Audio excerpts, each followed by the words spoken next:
this video, I want to show you the different types of equipment that you can use when taking your little one to the pool.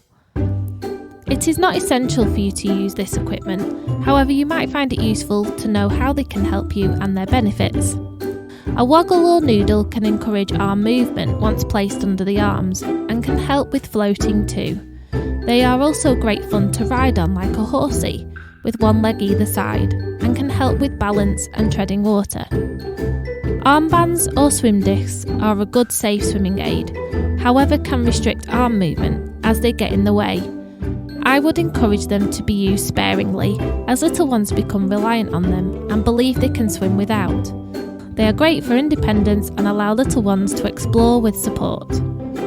Sinkers or sinking rings are great to encourage water confidence. Start in shallow water or on some steps for them to collect, or use them like a steering wheel and drive your car around the pool. Back floats. These are great and help with little one's confidence in the water. They allow for more arm movement as their arms are less restricted, unlike armbands.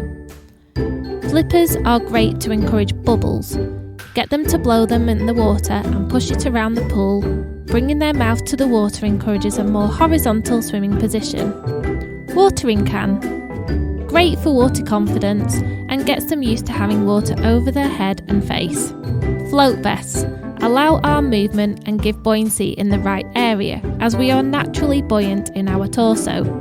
There are different kinds, but just watch out for little ones trying to unzip them in the water. These are great in the pool or on holiday too, and add extra protection from the sun.